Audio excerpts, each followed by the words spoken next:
As the global economy continues to face unprecedented challenges, investors and economists are beginning to question the fundamental assumptions that underpin the current monetary system. One such voice is Paul Tudor Jones, a prominent investor and economist who believes that the current economic environment is reaching a cathartic moment. In this article, we will explore Jones' view on the current economic landscape, his argument for a return to a gold-backed monetary system, and his vision for the future of the global economy. Whether you are a seasoned investor or simply interested in the future of the global economy, this article is a must-read. Jones points to the numbers to support his view. M2 growth, a measure of the money supply, peaked at 27% in 2020 and has been slowing ever since. In August, it hit 4.1%, and Jones believes that it is now below 3% on a year-over-year basis, which doesn't leave a lot of room for growth or inflation unless velocity is really picking up. However, velocity is not picking up.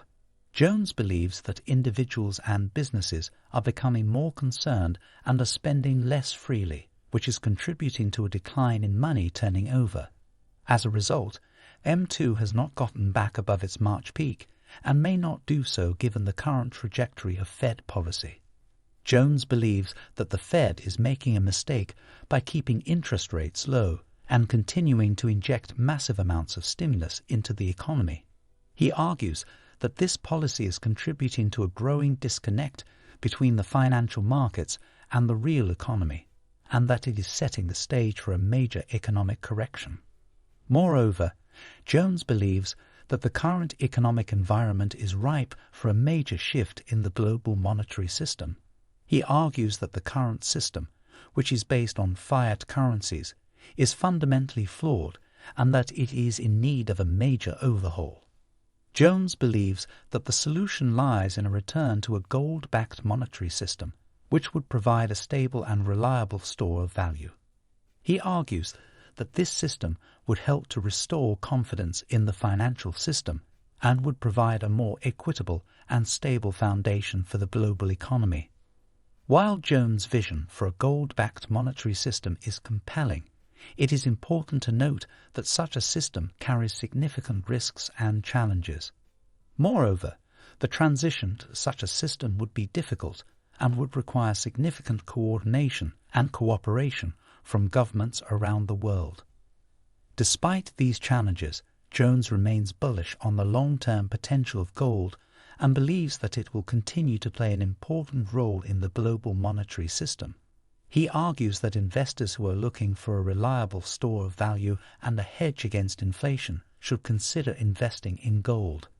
In late August, Federal Reserve Chairman Jerome Powell delivered a speech at the annual Jackson Hole Economic Symposium, and his words have sparked much debate and discussion in the financial world.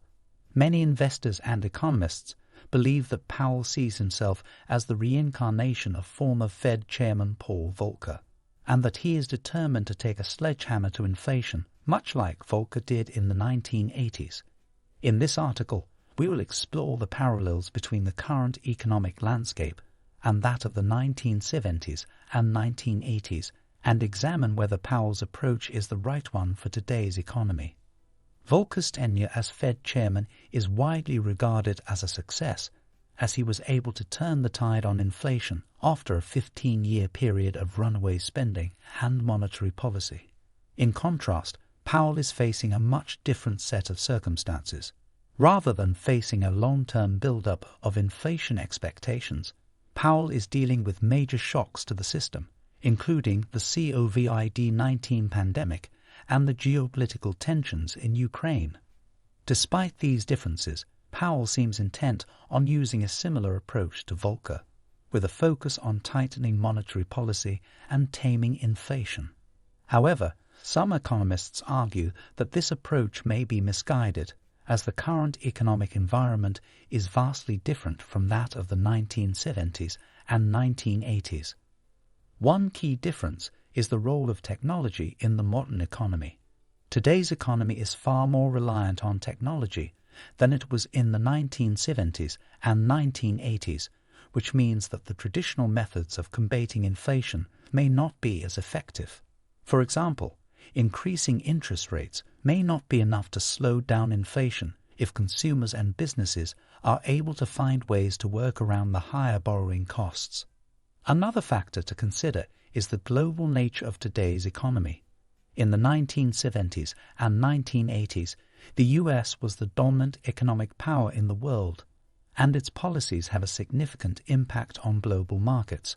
Today, however, the global economy is much more interconnected, and actions taken by the Fed can have ripple effects across the world.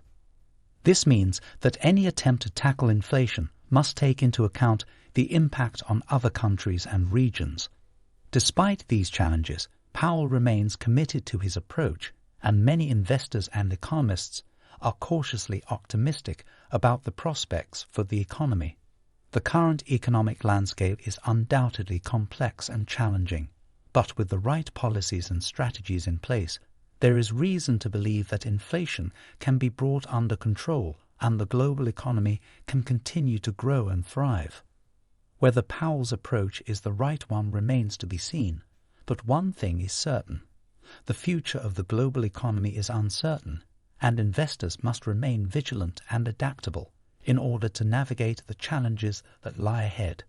The current exchange rate between the yen and the dollar is having a significant impact on the global economy, and the author of this statement highlights the importance of this situation.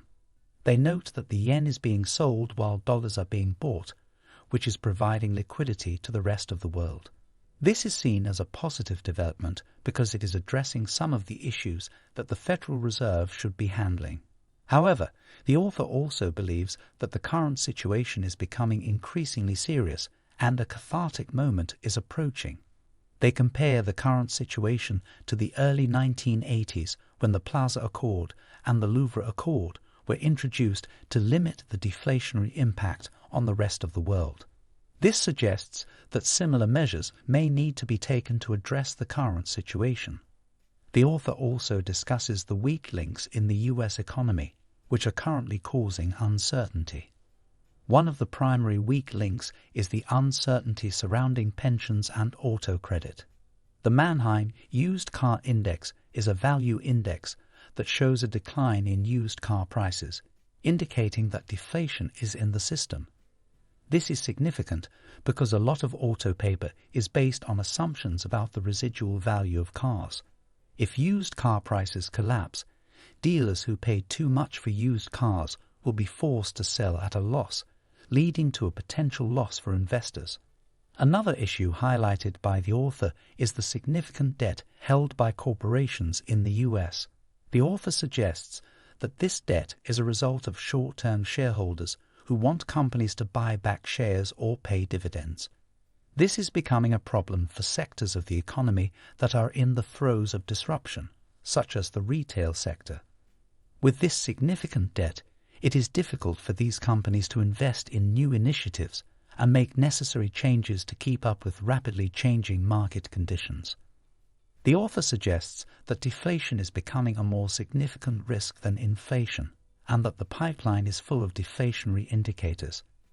This makes it essential for the Federal Reserve to pay more attention to data and take a more comprehensive approach to the situation. The author hopes that the Fed will have more dissenters and more debate in the future to create a more data-driven and effective response to the situation. Overall, the author's statement provides a comprehensive overview of the current situation in the global economy and highlights the critical issues that need to be addressed.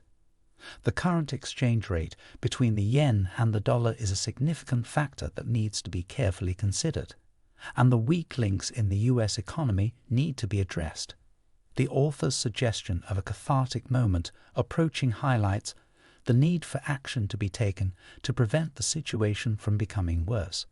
The Federal Reserve needs to pay more attention to data, take a more comprehensive approach, and encourage more debate and dissent in its decision-making process to ensure that the global economy is protected from further harm.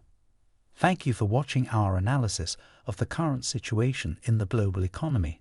As always, economic trends and developments are constantly evolving, and we will continue to monitor them closely.